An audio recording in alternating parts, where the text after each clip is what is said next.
बुरकापाल हमले के बाद ये पहला ऐसा नक्सल इंटरव्यू है जिसे देखने के लिए आप भी आतुर हो जाएंगे।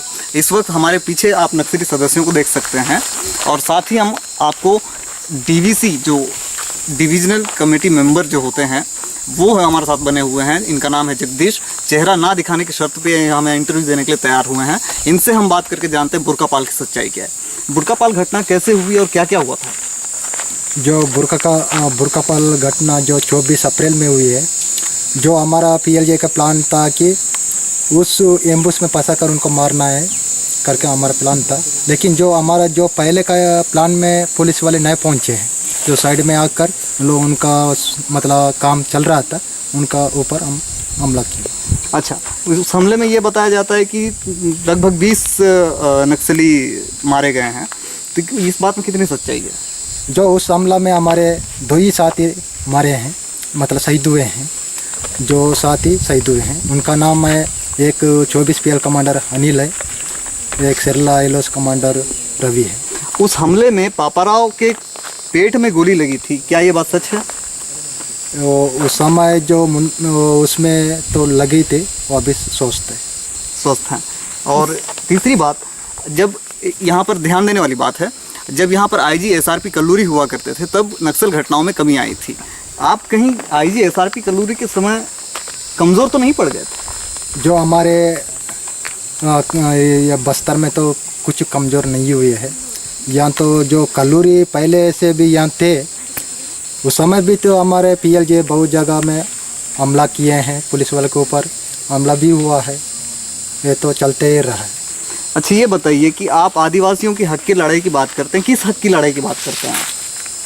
हम जल जंगल ज़मीन के लिए हम लड़ रहे हैं, जनता को हम संगठित कर रहे हैं, हम राजनीतिक रूप से उसको संगठित कर रहे हैं, हम लड़ रहे हैं। जल जंगल ज़मीन की रक्षा मतलब किस तरह की रक्षा कर रहे हैं आप लोग?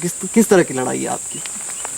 जो हमारा लड़ाई है, यहाँ पर जो शासक वर्ग है, मतलब यहाँ शोषण कर रहे हैं जनता के ऊपर, उनसे लड़ाई है आपकी? उनके ऊपर हम लड़ाई कर रहे हैं। जब उनसे लड़ाई है तो यहाँ पर जैसे CRPF के जवान हैं, CF के जवान हैं, STF DF DRG के जवान हैं, उनकी जब हत्या करते हैं तब क्या उनके घर परिवारों की याद आपको नहीं आती कि कितनी तकलीफ उठाएंगे वो लोग अपने बच्चे को खोकर, अपने बेटे को खोकर, अपने पति को खोकर, अपने पिता को खोकर? क्या आपको इन सारी बातों का ख्याल नहीं आता? क्या वो आपके दुश्मन हैं?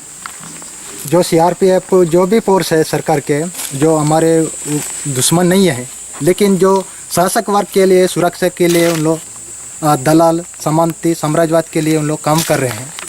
काम करते हुए हमारे जनता के ऊपर, गरीब लोगों के ऊपर, उनका ऊपर हमला करना, परिजन मार डालना, हत्या करना, ये सारे उन लोग फोर्स वाले ही कर रहे हैं, उनका ही नेतृत्व में कर रहे हैं, इसलिए हम उन पर हमला कर रहे हैं। अच्छा, एक बात और मैं आपसे जानना चाहता हूँ कि छत्तीसगढ़ सरकार की आत्मसमर्पण नीति अभी चल रही है, जिसके तहत कई नक्सली आत्मसमर्पण कर चुके हैं, तो क्या लगता है कि आने वाले दिनों में सारे नक्सली आत्मसमर्पण तो नहीं कर देंगे?